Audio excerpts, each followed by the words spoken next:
Hello friends, welcome to my channel Lakshmi வந்தாச்சு. இன்றைக்கி நம்ம வீட்டில் ரொம்ப குயிக்காக பண்ணக்கூடிய ஒரு ஈவினிங் ஸ்நாக்ஸ் ரெசிபி ஓம் பொடி எப்படி பண்ணுறது தான் பார்க்க போகிறோம். இது பண்ணுறது பார்த்திங்கன்னா ரொம்ப சுலபம். அதுக்கு முன்னாடி நீங்கள் என்னோடய சேனல் ஃபஸ்ட் டைம் பார்க்குறதா இருந்தீங்கன்னா மறக்காமல் சப்ஸ்கிரைப் பண்ணிடுங்க. கூடவே அந்த பெல் ஐக்கானே கிளிக் பண்ணி வச்சுக்கோங்க. அப்போ தான் என்னோடய வீடியோ நோட்டிஃபிகேஷன் உங்களுக்கு உடனே கிடைக்கும். ஸோ வாங்க வீடியோக்குள்ளே போய் எப்படி பண்ணுறதுன்னு பார்க்கலாம். ஸோ ஃபஸ்ட்டு இது பண்ணுறதுக்கு நம்ம தேவையான பொருட்கள் என்னென்னு பார்த்துடலாம். 2 கப் கடலை மாவு. ஸோ நம்ம எந்த கப்பில் அளக்குறோமோ அதே கப்பில் 1/4 கப் அளவுக்கு நம்ம அரிசி மாவு எடுத்துக்கணும். அதாவது ஒரு கப்புக்கு 1/4 கப் அளவுக்கு அரிசி மாவு. ஸோ நான் 1/2 கப் அளவுக்கு அரிசி மாவு எடுத்திருக்கேன். இது நம்ம கொழுக்கட்டை மாவு, கடையில் வாங்குகிற இன்ஸ்டன்ட் அரிசி மாவு தான் அது. அதுக்கடுத்து தேவையான அளவு உப்பு, ஒரு 1/4 ஸ்பூன் பெருங்காயம், அதுக்கடுத்து 1/2 ஸ்பூன் மிளகாய்த்தூள், 1/4 ஸ்பூன் மஞ்சள் பொடி. ஸோ மிளகாய்த்தூள் ஆப்ஷனல் தான், நீங்கள் வேணும்னா போட்டுக்கலாம், வேணும்னா போட தேவையில்லை. அதுக்கப்புறம் 1 ஸ்பூன் ஓமம், அதுக்கடுத்து 1 ஸ்பூன் வெண்ணெய். ஸோ வெண்ணெய் பார்த்திங்கன்னா கொஞ்சம் சாஃப்டாக இருக்கணும். ஸோ ஃப்ரிட்ஜில் வச்சுருந்திங்கன்னா கொஞ்சம் முன்னாடி எடுத்து வெளியில் வச்சுருங்க. அதுக்கடுத்து முறுக்கு குழா. ஸோ இது நம்ம இடியாப்பாச்சு, அதுதான் எடுத்து வச்சுருக்கேன். இப்போ என்ன பண்ண போகிறோன்னா, ஃபஸ்ட்டு ஓம தண்ணி ரெடி பண்ணணும். அதுக்கு ஓமத்தை நம்ம மிக்ஸி ஜாரில் போட்டு அடிச்சிடலாம். ஸோ இப்போ ஒரு அடி அடித்து எடுத்தாச்சு. இதில் நம்ம தண்ணியும் ஆட் பண்ணி மறுபடியும் அரைச்சிக்கலாம். நமக்கு ஓம தண்ணி தான் தேவைப்படும். ஸோ இப்போ அரைச்சி எடுத்தாச்சு. இது என்ன பண்ணலான்னா, வடிகட்டி ஒரு கிண்ணத்தில் நம்ம தண்ணி மட்டும் தனியாக எடுத்து வச்சுக்கலாம். ஸோ ஓம தண்ணி பார்த்திங்கன்னா நமக்கு ஒரு நல்ல ஃப்ளேவர் கொடுக்கும். அதுக்காக தான் நம்ம ஓம தண்ணி கண்டிப்பாக ஆட் பண்ணுவோம் ஓம பொடியில். அதுக்கடுத்து இப்போ ஒரு மிக்சிங் பவுல் எடுத்துக்கலாம். அதில் நான் சொன்ன மாதிரி 2 கப் கடலை மாவு, 1/2 கப் அரிசி மாவு. அரிசி மாவு நமக்கு மொறு தன்மை கொடுக்கும். அதுக்காக நம்ம அரிசி மாவு ஆட் பண்ணிக்கலாம். அதுக்கப்புறம் மிளகாய்த்தூள், மஞ்சள் தூள். ஒரு சிலர் காரம் போட மாட்டாங்க. நான் கொஞ்சம் காரம் போட்டால் நல்லா இருக்குமேன்னு சொல்லிட்டு மிளகாய்த்தூள் ஆட் பண்ணியிருக்கேன். அது உங்களுக்கு வேணும்னா நீங்கள் போட்டுக்கலாம், இல்லைனா ஸ்கிப் பண்ணிக்கலாம். அதுக்கப்புறமா வெண்ணெய். ஸோ நீங்கள் பட்டருக்கு பதிலாக என்ன யூஸ் பண்ணனா, ஒரு 2 ஸ்பூன் நம்ம வீட்டில் யூஸ் பண்ணுற குக்கிங் ஆயில் சூடு பண்ணி ஆட் பண்ணிக்கோங்க. இது நமக்கு இன்னும் கொஞ்சம் கிறிஸ்பினஸ் கொடுக்கும். அதுக்காக தான் நம்ம ஆட் பண்ணுறோம். ஸோ இப்போ இதை நல்லா மிக்ஸ் பண்ணிடலாம் ஒரு தடவை. இப்போ மிக்ஸ் பண்ண பிறகு நாம் இதில் எடுத்து வச்சுருக்கோம்ல ஓம தண்ணி, அதை ஆட் பண்ணி மிக்ஸ் பண்ணிக்க போகிறோம். ஸோ இப்போ நல்லா மிக்ஸ் பண்ணிக்கோங்க.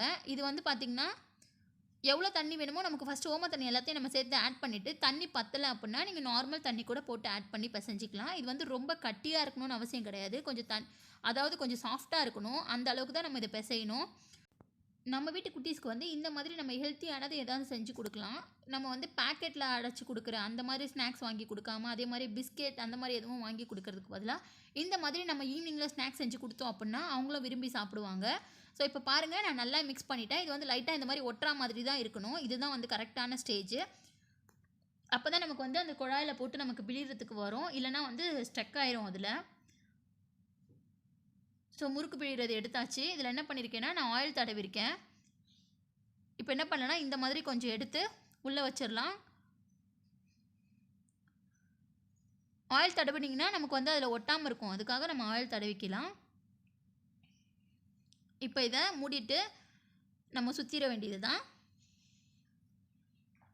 இப்போ பாருங்கள், நான் எண்ணெய் வச்சுருக்கேன். எண்ணெய் காஞ்சிருச்சான்னு பார்க்குறதுக்காக கொஞ்சோண்டு எடுத்து நான் உள்ளே செக் பண்ணி பார்க்குறேன். ஸோ எண்ணெய் நல்லா காஞ்சிருக்கு. நம்ம பிழிஞ்சு விட்டுடலாம். இந்த மாதிரி பிழிஞ்சு விட்டுறணும். ஸோ சுற்றி நம்ம பிழிஞ்சு விட்டுட்டோம் முறுக்கு மாதிரி அப்படின்னா அது நமக்கு ரெடி ஆயிரும். இந்த நுரெல்லாம் நமக்கு அடங்கி, ஸோ 2 பக்கமும் நம்ம திருப்பி போட்டு நுரையெல்லாம் அடங்கின பிறகு நம்ம எடுத்து வெளில வச்சிடலாம். இது பண்ணுறதுக்கு ரொம்ப நேரம்லாம் ஆகாது. ஒரு 1 மினிட்லேருந்து 2 மினிட்லேயே நமக்கு இது ரெடி ஆயிரும். இப்போ இன்னொரு பக்கம் நம்ம திருப்பி போடலாம்.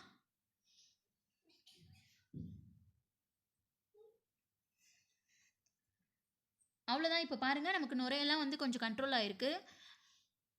ஸோ அந்த சலசலப்பெலாம் இல்லை. நம்ம எடுத்து வெளில வச்சிடலாம். நம்மளோட ஓம் பொடி ரொம்ப சூப்பராக ரெடி ஆயிடுச்சு. இது நல்லா மொறுன்னு இருக்கும். ஸோ நம்ம ஒரு 10 டேஸ் வரைக்கும் நம்ம இதை வச்சு சாப்பிட்ற மாதிரி தான் இருக்கும். ரொம்ப குயிக்காக பண்ணக்கூடிய ரொம்ப ஹெல்த்தியான ஸ்நாக்னே சொல்லலாம்.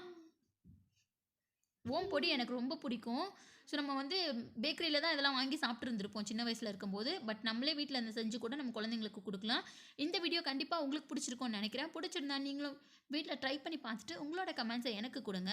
வீடியோ பிடிச்சிருந்துச்சுன்னா லைக் பண்ணுங்கள், கமெண்ட் பண்ணுங்கள், உங்கள் ஃப்ரெண்ட்ஸ் அண்ட் ஃபேமிலி கூட ஷேர் பண்ணுங்கள். மறக்காமல் என்னோட சேனல் லக்ஷ்மி வந்தாச்சை சப்ஸ்கிரைப் பண்ணிடுங்க. கூடவே அந்த பெல் ஐக்கானையும் கிளிக் பண்ணி வச்சுக்கோங்க. அப்போ தான் என்னோடய வீடியோ நோட்டிஃபிகேஷன் உங்களுக்கு உடனே கிடைக்கும். நெக்ஸ்ட் வீடியோவில் மீட் பண்ணலாம்.